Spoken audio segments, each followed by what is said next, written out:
Astaghfirullah. Bismillahirrahmanirrahim. Assalamualaikum warahmatullahi wabarakatuh.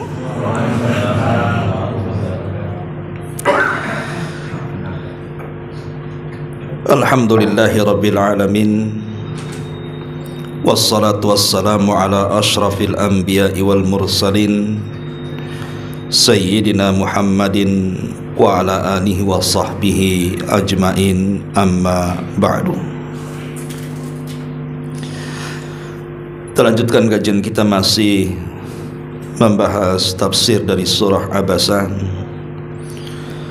dan kita masuk pada ayat ke 33 dan seterusnya. A'udzubillahi minasyaitonir rajim. Bismillahirrahmanirrahim. Fa idza ja'atis sakha,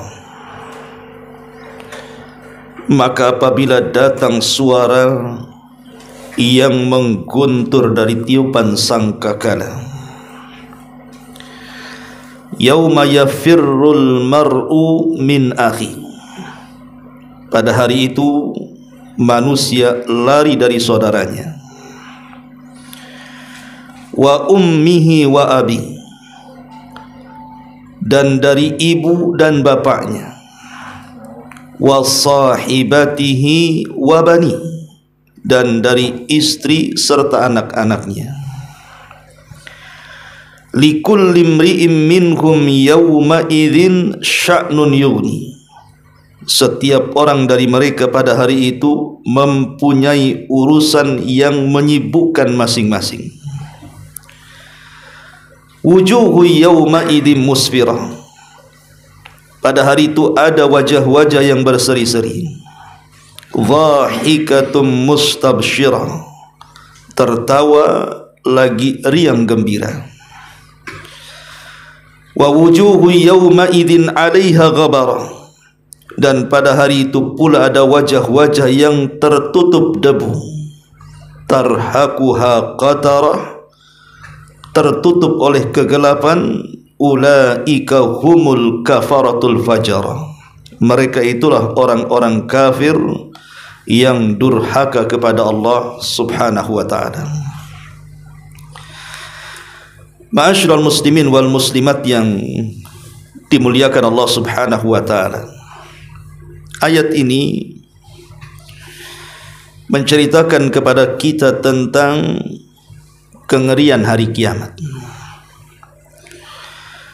di mana Allah subhanahu wa ta'ala menjelaskan, fa idza ja'atis sakha, apabila datang sakha, sebuah teriakan yang mengguntur, yang membuat telinga-telinga manusia menjadi tuli. Kalimat sakha adalah satu di antara sekian nama-nama kiamat, karena nama-nama kiamat ini macam-macam. Ada yang disebut dengan as-sa'atu, sebagaimana Allah mengatakan dalam surah Al-Mu'min ayat 59, innas sa'ata la'atiyatu la raiba fiha, sesungguhnya hari kiamat pasti akan datang dan tidak ada keraguan di dalamnya. Jadi antara nama kiamat adalah as-sa'ah. Ada juga nama kiamat itu disebut yaumul ba'thi, artinya hari kebangkitan manusia dari kubur. Ada nama lain daripada kiamat itu disebut dengan yaumuddin, hari di mana Allah subhanahu wa ta'ala mengadakan pembalasan. Ada juga yang disebut dengan yaumul hasrah, hari di mana manusia mengalami penyesalan. Ada juga nama kiamat itu disebut yaumut tanad, hari di mana manusia saling memanggil satu dengan yang lainnya. Ada juga nama hari kiamat itu disebut yaumul fasl, hari di mana Allah subhanahu wa ta'ala memutuskan perkaranya. Ada juga nama kiamat itu disebut yaumul hisab, hari di mana Allah Subhanahu wa taala membuat perhitungan kepada makhluknya. Ada juga hari kiamat disebut yaumul khulud, hari kekekalan. Yaumul khuruj, hari keluar manusia dari kuburan, ataupun disebut al-waqiah. Makanya ada surat yang disebut dengan suratul waqiah, hari yang pasti terjadi, maksudnya kiamat kubra. Atau ada juga nama lain dari kiamat adalah al-haqqah, sama, hari yang pasti terjadi, maksudnya hari kiamat. Ada juga yang disebut dengan as-sakhah yang kita bahas pada ayat ini, maksudnya suara yang memekikkan gendang-gendang telinga. Lah nama-nama yang banyak dalam nama-nama kiamat ini, sampai para ulama menyebutkan 70 lebih nama-nama kiamat, baik dalam Al-Quran atau hadis-hadis Nabi SAW. Sebuah peristiwa yang memiliki nama banyak menunjukkan peristiwa itu bukan peristiwa biasa, tapi peristiwa yang luar biasa. Begitu kata para ulama. Apabila sebuah peristiwa memiliki nama-nama yang banyak, berarti peristiwa ini bukan biasa, tapi peristiwa luar biasa. Ya, karena hari kiamat adalah peristiwa yang luar biasa. Ma'asyiral muslimin wal muslimat yang dimuliakan Allah Subhanahu wa taala. Di sini Allah Subhanahu wa taala mengatakan, fa idza ja'atis sakha yauma yafirrul mar'u min akhi wa ummihi wa abi wa sahibatihi wa bani. Pada hari itu manusia lari dari saudaranya, lari dari ibu bapaknya, lari dari pasangan dan anak-anaknya. Kenapa Allah Subhanahu wa taala memulakan kalimat dengan saudaranya, kemudian ibu bapaknya, kemudian pasangan dan anak-anaknya? Bukankah yang paling dekat dengan kita itu adalah pasangan dan anak? Kemudian baru kepada ibu dan bapak kita, baru yang terakhir saudara kita. Kenapa diambil yang jauh, tidak yang dekat? Ma'asyiral muslimin yang dimuliakan Allah Subhanahu wa taala, di dalam Al-Qur'an itu ada dua ayat.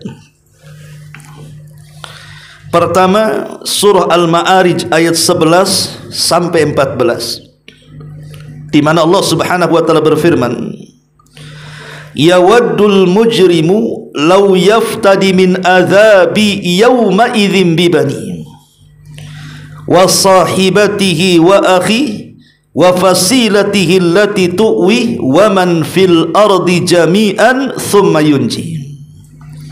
Pada hari itu, kata Allah, orang-orang yang berdosa ingin sekiranya dia dapat menebus dirinya dari azab yang sangat pedih. Dengan cara apa? Dengan menebus anak-anaknya, bahkan bila perlu menebus istrinya, dan juga menebus saudara-saudaranya dan keluarga yang melindunginya di dunia. Untuk apa? Untuk tebusan itu menyelamatkan hidupnya di hadapan Allah kelak pada hari kiamat.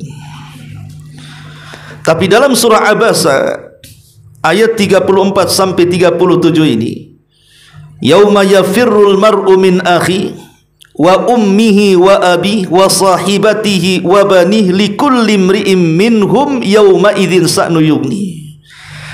Pada hari itu manusia lari dari saudaranya, kemudian lari dari ibu bapaknya, kemudian lari dari pasangan dan anak-anaknya. Setiap manusia pada hari itu sibuk dengan sendiri-sendirinya. Pada surah Al-Ma'arij, Allah balik kedekatan keluarga dibandingkan surah Abasa. Karena surah Al-Ma'arij mendahulukan anak dulu, kemudian setelah itu pasangan, kemudian setelah itu saudara dan keluarga. Sementara dalam surah Abasa justru dari yang jauh dulu, saudara dulu, baru kemudian ibu bapa, baru yang paling dekat pasangan dan anak-anak. Apa maksudnya?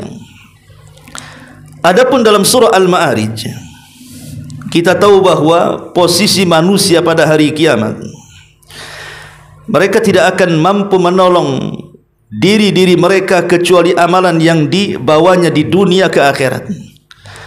Dan tidak ada satupun manusia yang bisa menolong satu dengan yang lainnya. Makanya ingat hadis Aisyah Ummul Mukminin radhiyallahu anha, saat Nabi SAW tidur di pangkuannya, tiba-tiba kemudian Aisyah memandang wajah Rasul, tiba-tiba meneteskan air mata, kemudian air mata itu menetes persis di pipi Rasulullah SAW. Maka Rasul kemudian bangkit terbangun, kemudian memandang Aisyah yang menangis dan mengatakan, lima tabki wa lima dumu, kenapa engkau menangis dan kenapa engkau meneteskan air mata? Maka Aisyah radhiyallahu anha mengatakan, ya Rasulullah, hal tadhkuru bi ahlika yaumal qiyamah. Rasul, apakah engkau akan ingat dengan keluargamu pada hari kiamat? Rasul, apa engkau akan ingat dengan diriku pada hari kiamat? Maka Nabi SAW mengatakan, amma fi thalathati mawatin fala yadhkuru ahadun ahada. Adapun di 3 tempat tidak ada manusia yang ingat siapapun kecuali dirinya. Karena pada hari kiamat itu manusia tidak mungkin menolong orang lain sementara dirinya sendiri perlu ditolong. Makanya dalam surah Al-Ma'arij di sini Allah Subhanahu wa taala menggambarkan, yawaddul mujrimu law yaftadi min adzabi yauma idzin bibani. Pada hari itu orang-orang yang berdosa, dan setiap manusia pasti punya dosa. Tidak ada manusia yang tidak punya dosa. Setiap kita mati pasti membawa dosa. Lah ketika itu saking ketakutannya akan dosa yang disandangnya dengan azab yang dihadapannya, maka dia mengatakan, lau yaftadi min azabi yauma idzin bibani. Dia mengatakan, kalau sekiranya dia dapat menebus dirinya supaya selamat, dengan apa? Bila perlu dengan anak-anaknya. Karena kita tahu bahwa di dunia, dari sekian keluarga, yang paling kita cintai adalah anak kita. Kalau seandainya ada anak kita itu melakukan pelanggaran, pasti orang tua tidak mungkin membiarkannya. Hatta kalau seandainya anak kita diponis dalam penjara pun, kalau bisa orang tua mengeluarkannya dengan membayar lawyernya, dengan menyogok sana sininya. Yang penting anaknya keluar, itu di dunia. Tapi di akhirat terbalik kondisinya. Kalau bisa anaknya diserahkan suruh masuk neraka, dia yang keluar dari neraka. Saking dahsyatnya azab pada hari itu dan ketakutannya manusia sampai rela menebus anaknya supaya dia selamat. Bahkan bila perlu, kata Allah Subhanahu wa taala, wa sahibatihi wa akhihi. Kalau perlu istrinya juga ambil, masukkan ke neraka, tapi jangan aku masuk neraka. Bila perlu saudara dan keluarganya masukkan ke neraka, tapi aku loloskan dari neraka. Sampai seperti itu supaya dia selamat, dia rela mengorbankan orang lain, bukan berkorban untuk orang lain. Kenapa kemudian di sini dahulukan anak, baru kemudian istri, baru kemudian saudara dan keluarga? Karena anak itu yang paling dekat. Boleh jadi mungkin dengan itu dia pikir Allah Subhanahu wa taala mau menerima tebusannya, makanya dia ambil yang paling disayanginya. Karena biasanya kalau tebusan dengan harta yang paling disayanginya, kalau di dunia itu kan biasanya mudah melepaskannya. Umpamanya seseorang diancam engkau akan dibunuh, kemudian dia punya rumah mewah, pasti dia katakan, jangan kau bunuh, ambil rumah saya. Pada rumah itu adalah yang paling dicintainya, kan begitu. Tapi di akhirat itu percuma, karena tidak ada tebusan yang akan membebaskan dirinya kecuali amalannya. Kalau dalam surah Abasa ini berbeda, karena Allah Subhanahu wa taala kenapa mendahulukan yang jauh, baru kemudian yang dekat sampai kepada yang terdekat. Ulama mengatakan di sini, ammal ayatus tsaniyatu fi surati Abasa, adapun pada ayat yang kedua pada surah Abasa, fal amru mukhtalaf, maka perkaranya berbeda dengan ayat dalam surah Al-Ma'arij tadi. Kemudian fa indama yafirrul insan yafirru minal ab'ad fayatakhallas minal ab'ad liyanjua ma'al aqrab fa illam tastati yafirru min wahidin tilwal akhar fa bada'a bil akhi thumma al ab'ad al madkurin thumma al thumma al ab thumma akhiru syai'in az-zawjatu wal abna. Kata para ulama, ketika manusia lari dari yang lebih jauh dulu supaya dia terbebas dari yang dekat. Yang dekat maksudnya adalah ya ibu bapa, kemudian pasangan dan juga anak-anak. Jadi pada hari itu manusia lari dari saudaranya, tidak apa-apa lari dari saudaranya, tapi mendekat kepada orang yang paling dicintainya. Siapa yang paling dicintainya? Ya tentu kemudian anak-anak dan pasangannya, kemudian orang tua ibu bapanya. Kalaupun tidak ketemu ibu bapanya, maka tidak ada masalah, yang penting bisa kumpul dengan keluarga, maksudnya anak dan istrinya. Tetapi masalahnya di akhirat itu, kenapa Allah Subhanahu wa taala pisahkan manusia sedemikian rupa, yang satu ke barat, yang satu ke timur? Dan kenapa pula kemudian ketika kita di dunia itu pasti ikhwatu fiddin, kita ini ingin berkumpul dengan keluarga kan, apalagi kita yang sudah merantau jauh, kemudian kangen ingin jumpa dengan keluarga. Pas berjumpa itu kan pasti senang kita berkumpul. Tapi di akhirat justru terbalik, tidak mau kumpul. Padahal istri di depannya dia lari, anak-anak di depannya dia lari, ibu bapanya di depannya dia lari. Begitu juga istri lari dari kita, anak kita lari dari kita, orang tua kita lari dari kita, saudara kita lari dari kita. Justru tidak mau ketemu satu dengan yang lainnya. Kenapa demikian? Abdullah ibn Mas'ud radhiyallahu an pernah ditanya oleh Abu Umar Zadani radhiyallahu an. Dia mengatakan, dakhaltu ala ibn Mas'udin radhiyallahu an. Kata Abu Umar, aku pernah masuk ke rumah Abdullah ibn Mas'ud radhiyallahu an. Tapi rupanya sebelum aku masuk, orang-orang yang terbaik sebelumku mereka sudah ada di rumah Abdullah ibn Mas'ud. Fawajadtu ashabal khairi qad sabakuni. Rupanya ada orang-orang yang jauh lebih baik dibandingku telah mendahului masuk ke rumah Abdullah ibn Mas'ud. Maka kemudian aku pun bertanya kepada Abdullah ibn Mas'ud, ya Abdullah ibn Mas'udin, wahai Abdullah ibn Mas'ud, ada satu pertanyaan yang ingin aku tanyakan.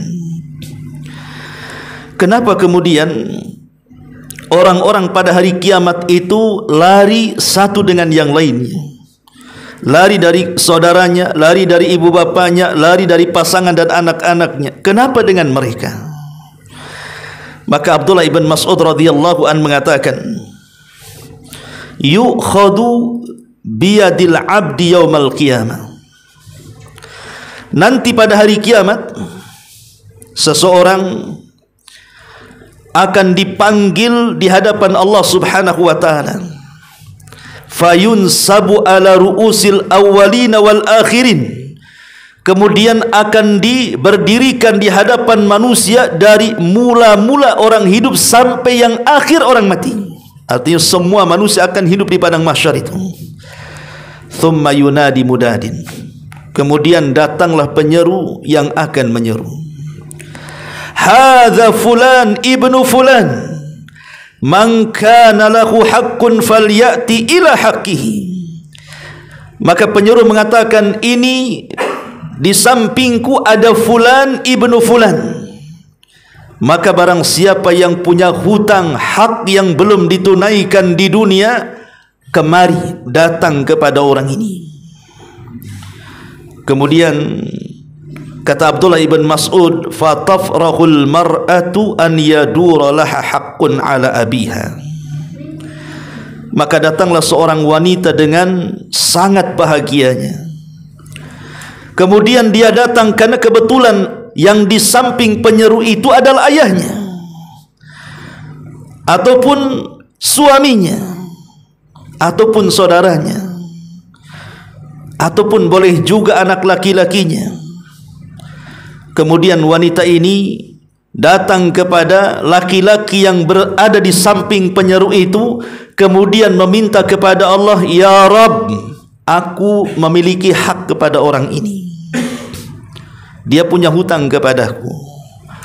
Boleh jadi seorang bapak ketika di dunia dia tidak becus mengurus anak-anaknya, atau mungkin seorang suami dia belum bisa memberikan hak-hak istrinya, atau boleh jadi seorang anak laki-laki dia durhaka kepada orang tuanya. Maka si wanita ini meminta kepada Allah Subhanahu wa taala agar ditunaikan haknya hari ini juga. Maka kata Abdullah ibn Mas'ud radhiyallahu an, dia pun membacakan ayat, dan Abdullah ibn Mas'ud radhiyallahu an kemudian membacakan ayat, fala ansaba bainahum yauma idzin wala yatasaalun. Maka pada hari itu tidak ada lagi hubungan nasab di antara mereka. Kalau di dunia mungkin ayah punya hutang, kita katakan lunas ajalah, itu ayah saya. Kalau di dunia mungkin antara pasangan suami istri saling memberikan uzur karena hak kekurangan masing-masing. Atau mungkin di dunia anak durhaka kadang-kadang orang tua pun masih memaafkannya, tapi di akhirat tidak melihat nasab dan hasab. Kalau berbuat salah di dunia, mau anda ini laki-laki atau suaminya, mau anda ayahnya, mau anda anaknya, mau anda istrinya, maka tidak ada nasab pada hari itu. Yang ada adalah saling menuntut haknya masing-masing. Wala yatasaalun, dan tidak akan juga ditanya, itu istri saya, itu suami saya, itu ayah saya, itu anak saya. Tidak akan bertanya soal itu. Maka Allah Subhanahu wa taala mengatakan, ati haula'i huquqahum, datangkan kepada mereka hak-hak yang belum ditunaikan di dunia, tunaikan sekarang. Dengan cara apa menunaikan haknya?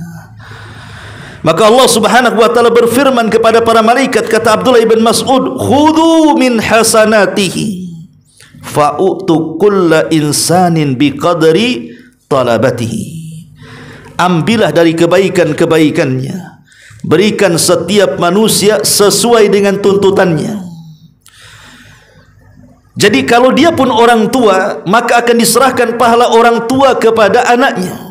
Kalau dia seorang suami, akan diserahkan pahalanya kepada istrinya. Kalau dia seorang istri, akan diserahkan pahala kepada suaminya. Kalau dia seorang anak, akan diserahkan pahala kepada bapaknya, dan begitu seterusnya. Ketika itu tidak ada hubungan nasab lagi. Yang ada hanyalah hutang piutang yang harus ditunaikan. Kemudian kata Abdullah ibn Mas'ud radhiyallahu an, fa in kana waliyan lillahi, kalau dia seorang wali-wali Allah Subhanahu wa taala, fudilat min hasanatihi mithqala habbatin min khardalin fayudha'ifuha Allah ta'ala hatta yadkhulahu bihal jannah. Kalau dia seorang wali Allah, maka dia akan diutamakan dengan kebaikan-kebaikannya, walaupun sebiji zarah sekalipun Allah akan lipat gandakan sampai Allah masukkan dia ke dalam surga. Kemudian Abdullah bin Mas'ud membacakan ayat, innallaha la yadhlim mithqala dzarratin wa in taku hasanatan yudha'ifha wa yu'ti min ladunhu ajran 'azima. Sesungguhnya Allah tidak mungkin menzalimi walaupun sebiji zarah sekalipun. Jika dia mendatangkan kebaikan, maka akan dilipat gandakan dan akan diberikan padanya pahala yang sangat besar. Artinya kalau seandainya kita ini orang baik, mungkinlah kita punya hak yang kurang kepada orang lain. Kita sudah berusaha di dunia selaku suami menunaikan haknya, selaku ayah menunaikan haknya, selaku anak menunaikan haknya. Tapi yang namanya di dunia itu pasti ada kekurangan kan? Tidak mungkin sempurna kan? Sehebat-hebatnya ayah mendidik anak pasti ada keteledoran. Sehebat-hebatnya suami mendidik istri pun pasti ada kekurangan. Sehebat apapun anak berbuat baik kepada orang tua pasti ada kekurangan. Kalau dia memang orang baik wali Allah, kata Abdullah bin Mas'ud, walaupun pahalanya sudah diberikan kepada orang yang mungkin ketika di dunia kurang memberikan haknya dan tersisa kebaikannya walaupun sebiji darah, maka sebiji darah itu Allah akan lipat gandakan kembali. Kenapa? Karena orang ini orang baik. Ya. Kemudian thumma qara Ibnu Mas'ud mengatakan, fayaqulullahu ta'ala khudhu min a'mal.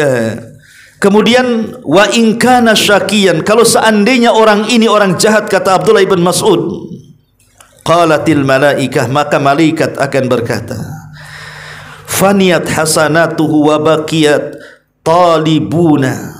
Ya Rabb, orang ini tidak punya pahala, dosanya banyak, sementara yang nuntut dia banyak.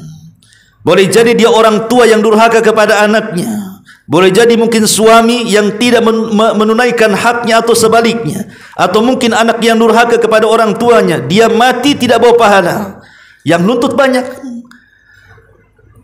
Kalau seandainya dia tidak punya kebaikan, sementara orang-orang yang menuntut haknya banyak, fayaqulullahu ta'ala, maka Allah akan mengatakan, khudhu min a'malihim fa'udhifuha ila sayyiatihim.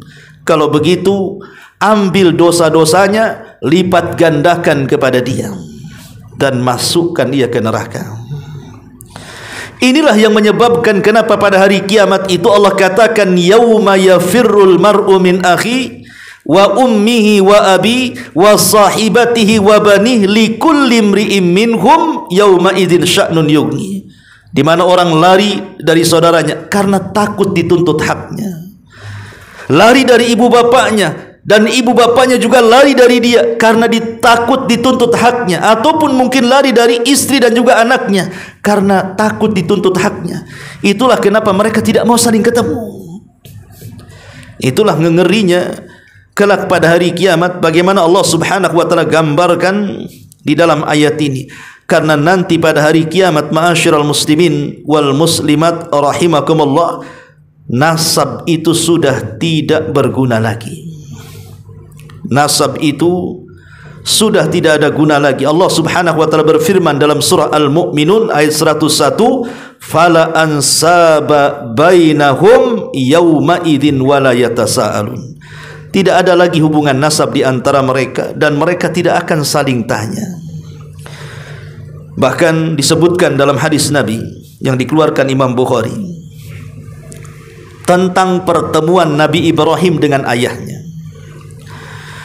Nabi SAW mengatakan, yalqa Ibrahimu abahu Azar yaumal qiyamah. Satu hari Nabi Ibrahim akan dipertemukan dengan ayahnya Azar pada hari kiamat.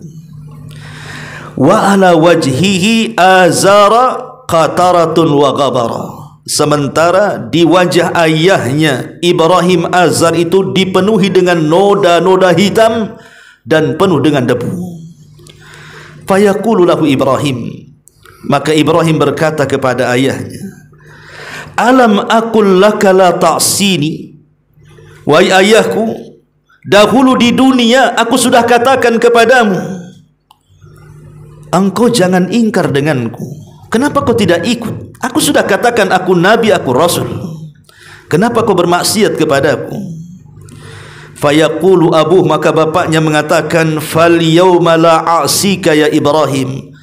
Pada hari ini aku mengakui aku tidak akan bermaksiat lagi kepadamu wahai Ibrahim. Ketika ayahnya sudah menyesali kondisinya, maka Ibrahim pun kemudian berdoa kepada Allah Subhanahu wa taala, ya Rabb, innaka wa'adtani alla tuhzinani yauma yub'atsun. Ibrahim mengatakan, ya Rabb, bukankah engkau telah menjanjikan bahwa engkau tidak akan menjadikan aku dihinakan pada hari kebangkitan ini. Maka kemudian Ibrahim mengatakan, fa ayyu huzzi akhza min abi'il abad. Kata Ibrahim, maka apakah kehinaan yang lebih rendah dibandingkan ayahku kau masukkan ke neraka? Maka Allah subhanahu wa ta'ala mengatakan, ya Ibrahim, inni haramtul jannah alal kafirin. Masalahnya, wa Ibrahim, aku sudah haramkan siapapun sorga dari orang kafir. Tidak ada orang kafir masuk sorga, kata Allah. Thumma yuqalu, kemudian dikatakan kepada Ibrahim, ya Ibrahim, ma tahta rijlaik. Kemudian dikatakan kepada Ibrahim, wahai Ibrahim, perhatikan apa yang ada di bawah kakimu.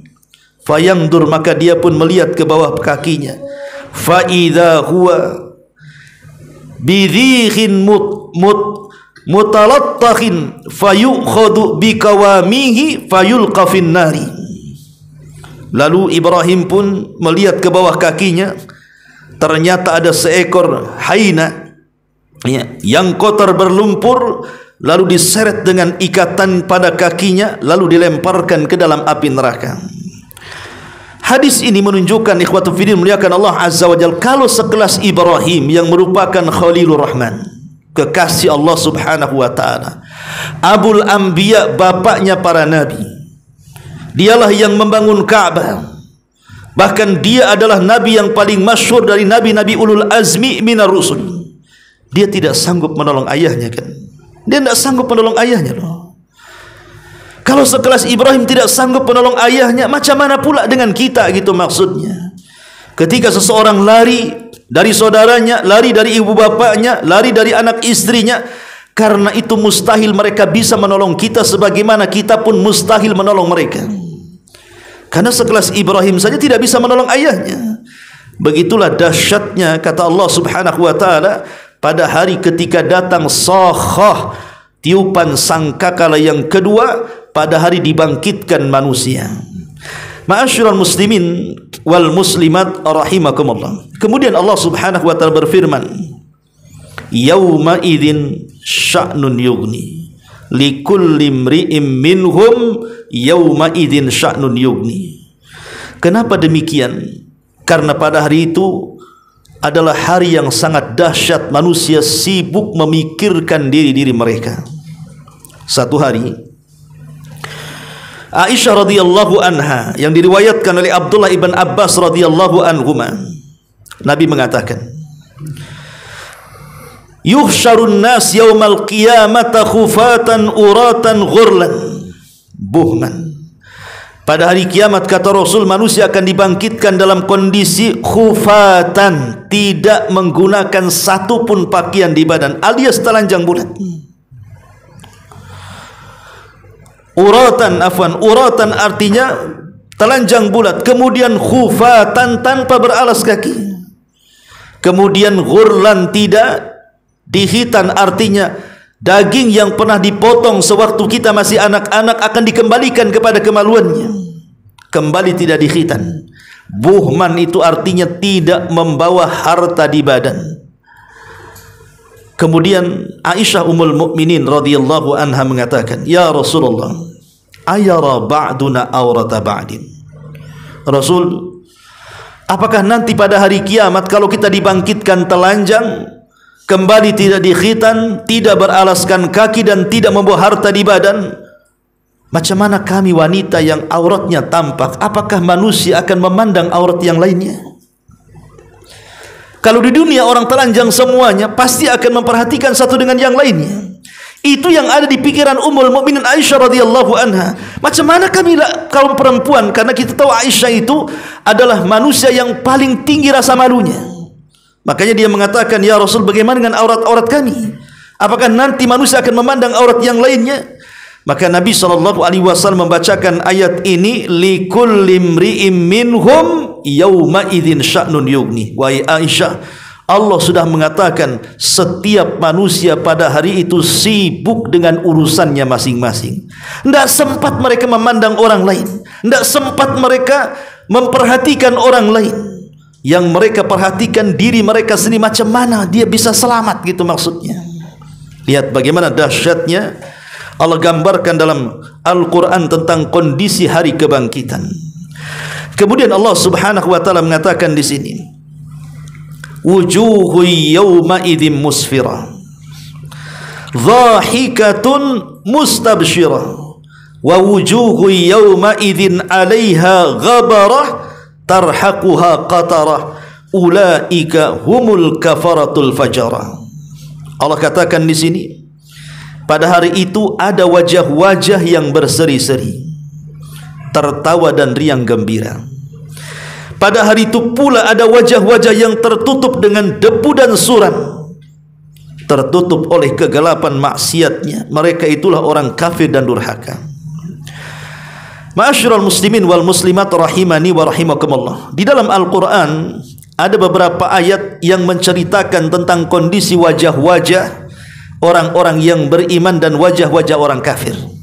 Pertama disebutkan dalam surah Al-Qiyamah ayat 22-23. Allah mengatakan wujuhu yawma idzin nadhirah ila rabbiha nadhirah. Wajah-wajah orang-orang yang beriman pada hari itu berseri-seri karena mereka memandang wajah Rabbnya. Kemudian disebutkan juga di dalam surah Al-Ghasyiyah ayat 8-9, wujuhu yawma idzin na'imah li sa'yiha radiyah. Pada hari itu banyak pula wajah-wajah yang berseri-seri merasa senang karena urusannya sendiri. Kemudian juga Allah mengatakan di dalam surah Al-Imran ayat 106, yauma tabyaddu wujuh, pada hari itu ada wajah-wajah yang sangat putih bersih.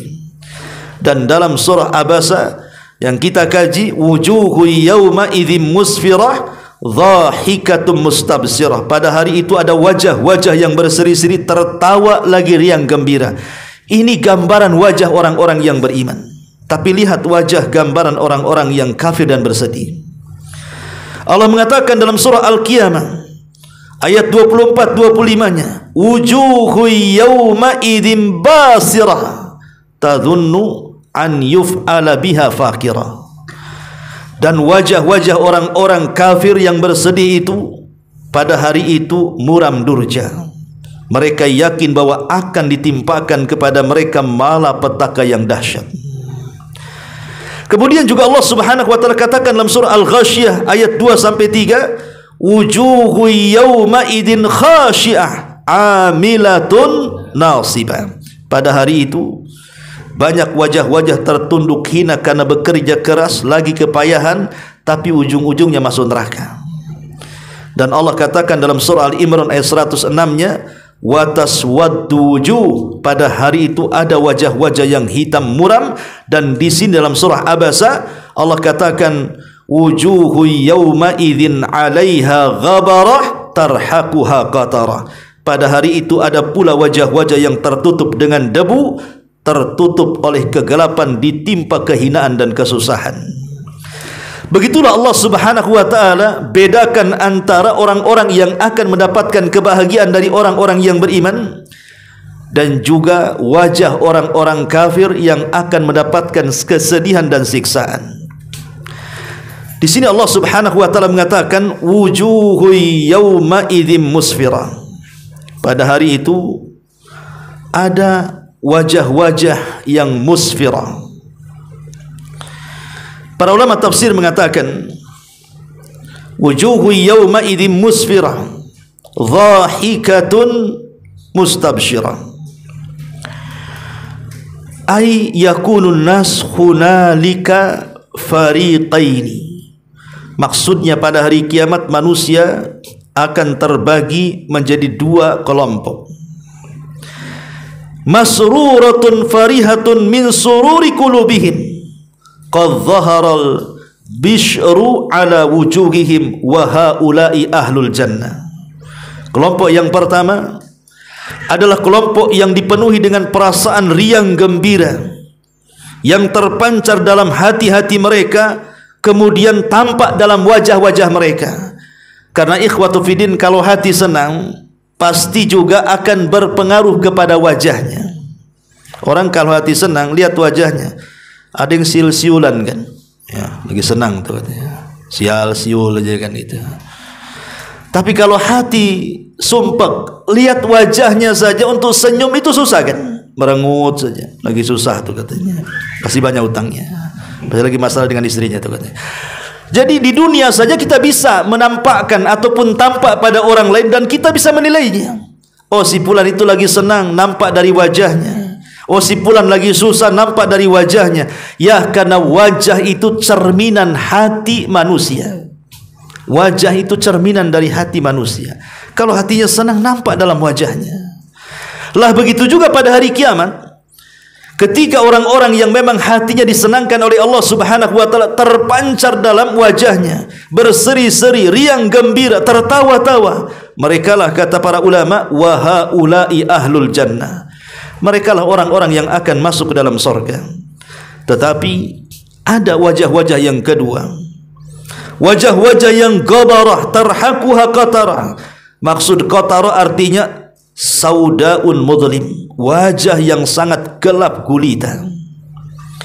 Wajah yang sangat gelap gulita. Kenapa? Karena dipenuhi dengan kegelapan dosa yang ia bawa sampai ke akhiratnya. Dan Allah tutup ayatnya, ulaika humul kafaratul fajara, ay al kafaratu qulubuhum. Maksudnya kufur hati-hati mereka, al fajaratu fi a'malihim, yang kemudian dengan kekufuran dalam hati mereka, badan mereka melakukan fajar, artinya melakukan kejahatan. Karena kita tahu bahwa kekufuran itu kan dalam hati. Kekufuran itu nampak dalam hati. Makanya sering saya katakan bahwa kufur itu ada 3 macam. Ada jenisnya kesyirikan, ada jenisnya kenifakan, ada jenisnya kemurtatan. Tiga-tiganya amalan hati. Ya. Lah hati inilah yang kemudian kalau orang tercabut akidahnya, maka akan terpenuhi dengan kesyirikan. Orangnya disebut musyrik. Kemudian dipenuhi dengan kenifakan, orangnya disebut munafik. Kemudian juga akan dipenuhi kemurtatan, orang yang disebut murtad. Dan itu awalnya dalam hati, ikhwan. Lah itulah disebut dengan kafarah.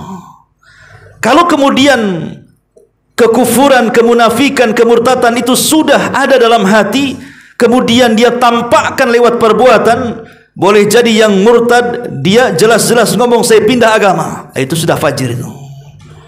Fajir itu perbuatannya, kufur itu hatinya, ya. Ataupun munafik, mulai kemudian dia mengadu-adukan ayat satu dengan yang lainnya. Karena nifak itu kan ada 2. Maksud saya itu nifak akbar, ya. Nifak i'tiqad, keyakinan, bukan nifak amal. Kalau nifak amal tidak kufur. Maksudnya nifak i'tiqad, keyakinan yang hanya menampakkan keislaman tapi menyembunyikan kekufuran. Tapi akan terasa dari mereka dengan apa? Dengan suka menabrak-nabrakan satu ayat yang lainnya dalam rangka membuat keraguan-raguan kaum muslimin supaya ragu dengan agamanya. Ataupun kesyirikan dengan perbuatannya. Datang ke dukun, percaya kepada tangkal, datang ke kuburan meminta-minta, dan begitu seterusnya. Itulah disebut al-kafarah dalam hatinya, al-fajarah dalam perbuatannya. Dan mereka adalah ashabun nar, orang-orang yang akan masuk ke dalam neraka. Ma'asyiral muslimin wal muslimat yang dimuliakan Allah Subhanahu wa taala, dari uraian sini, dari kalimat faida ja'atis sakha sampai kepada ulaika humul kafaratul fajara. Ini ringkasan kecil dari perjalanan hari kiamat. Bahwa kita tahu bahwa sebelum terjadi kiamat itu kan diawali dengan keadilan Allah Subhanahu wa taala dengan menampakkan tanda-tanda yang disebut dengan alamatus sughra dan alamatul kubra. Dan itu dua-duanya keadilan Allah, di mana Allah tidak sekonyong-konyong mendatangkan kiamat, tapi memberikan alamat dulu supaya menjadi ibrah bagi manusia, sadar atau tidak. Ya. Dan alamat kiamat kecil ini kan sudah banyak muncul di mana-mana. Boleh jadi mungkin 90% lebih sudah muncul dari zaman ke zaman sampai hari ini. Seperti Rasul mengatakan dalam sebuah hadis yang ditanya oleh Jibril bertanya kepada Rasul tentang apa amarahnya, apa tanda-tandanya. Maka Rasul mengatakan antalidal amatu rabbataha, ketika seorang anak, seorang ibu atau seorang budak melahirkan tuannya. Seorang budak melahirkan tuannya. Dan apa yang dikatakan Rasul sudah menjadi sebuah kenyataan kan. Apa maksudnya budak melahirkan tuannya? Maksudnya munculnya anak-anak durhaka kepada orang tuanya. Karena ada istilah di masyarakat yang sering kita dengar, orang tua kalau kaya pasti anak akan jadi raja, tapi kalau anak yang kaya dipastikan orang tua jadi budaknya. Kan seperti itu. Kalau orang tua kaya, anak apapun diminta dia pasti dikasih dia. Nak, kau minta apa? Ambil. Ya. Mau beli apa? Ambil. Jadi raja dia kalau orang tuanya kaya ya. Coba kalau seandainya kita balik, orang tuanya miskin, anaknya pula jadi kaya raya. Sedikit yang birrul walidain kalau sudah seperti ini. Kenapa? Rata-rata kemudian orang tuanya akan jadi budak dia. Itulah yang disebut antalidal amatu rabbataha. Ya. Ingat kemarin di Facebook itu ada masuk ke beranda itu, ada anak gadis pegang pisau membunuh ibunya. Saya baca-baca, rupanya gara-gara skincare. Ibunya nggak ngasih duit katanya, ditusuk ibunya tuh. Nauzubillah, gara-gara skincare. Ya. Nah ini kan luar biasa. Ya. Dan banyak sekali tanda-tanda kiamat kecil kan sudah muncul. Tidak bisa membedakan mana laki-laki, mana perempuan. Di belakang tampak perempuan. Ketika disapa nengok rupanya janggutan. Kan banyak kan. Ya, saya lihat di YouTube ketika di Thailand ya sudah mengesahkan LGBT itu ya. Kan saya lihat di YouTube itu. Itu berjanggut dua-duanya ya kawan. Sedang rangkulan kan itu. Tapi kan gemulai ndak karuan. Kayak orang enggak ada tulang. Ya. Nauzubillah, ini kan tanda-tanda kiamat ya kawan. Tanda-tanda kiamat ini sudah bermunculan di mana-mana. Tidak bisa membedakan mana laki-laki, mana perempuan. Berdekatannya pasar dan zaman, tersebarnya perzinahan, riba dan yang semacamnya. Artinya hampir 99% lebih tanda-tanda kiamat kecil itu sudah muncul. Tinggal tanda-tanda kiamat besar, dari munculnya Dajjal, kemudian munculnya turunnya Isa bin Maryam, keluarnya Ya'juj wa Ma'juj, kemudian dukhon yang ada di langit, kemudian binatang yang keluar dari perut bumi kemudian menstempel manusia, sampai kepada gempa ataupun matahari terbit dari arah timur, dari arah barat, dan diakhiri dengan api yang keluar dari Adan. Kemudian disitulah terjadi kiamat besar. Lah yang ingin saya katakan ikhwatu fiddin, itulah kemudian ayat ini menggambarkan kepada kita bahwa kiamat ini sebuah kepastian dan harus diimani. Minimalnya kalaupun tidak kiamat besar, di sana ada kiamat kecil, maksudnya adalah kematian. Kematian itu pasti, lebih pasti dibandingkan kiamat besar. Kematian itu lebih pasti dibandingkan kiamat besar. Bukan kita katakan tidak pasti kiamat besar, pasti. Tapi waktunya kapan kan Allahu a'lam. Tapi kalau kiamat kecil kan sudah kita prediksi. Kematian kita kalau sudah kita prediksi, ikhwan. Kenapa saya katakan bisa diprediksi? Karena Nabi SAW ketika bicara soal usia umat dia sudah mengatakan angkanya. Bahwa umatku, kata Rasul, usianya berkisar antara 60 sampai 70 tahun saja. Sedikit yang melewati itu, kata Nabi. Artinya kalau sekarang kita usianya sudah 59 bulan, siap-siap aja OTW itu, ya kan? Tinggal sebulan lagi kan. Kalau memang ya dapat keringanan ya 10 tahun lagi lah sampai usia 70 tahun. Kalaupun lewat ya sedikit. Kalau sudah lewat dari 70 tahun, ingat akan sabda Nabi SAW, khairukum man tala umruhu wa hasuna amaluhu. Sebaik-baik kalian adalah yang dipanjangkan umurnya tapi perbaiki amalannya. Itulah yang dikatakan oleh Fudail ibn Iyad rahimahullahu ta'ala kepada seseorang yang usianya 60 tahun. Dia mengatakan, ahsin fima baki yughfar, ahsin fima baki yughfar laka fima baki wa fima madha. Perbaiki sisa hidupmu wahai bapak, maka dosa-dosamu yang sekarang dan yang telah kau lakukan Allah hapus, katanya. Tapi kalau engkau tidak memperbaiki sisa hidupmu, maka Allah tidak akan pernah memberikan taufik dan ampunannya kepadamu. Ma'asyiral muslimin yang dimuliakan Allah Azza wa Jalla, ini diantara akhir tafsir daripada surah Abasa wa Tawalla, dan kita akan beralih kepada surat yang selanjutnya. Wallahu a'lam bishawab. Mudah-mudahan ada manfaatnya. Kita akhiri dengan doa kafaratul majlis. Subhanakallahumma bihamdika asyhadu an la ilaha illa anta astaghfiruka wa atubu ilaik. Allahu taala alam. Assalamualaikum warahmatullahi wabarakatuh.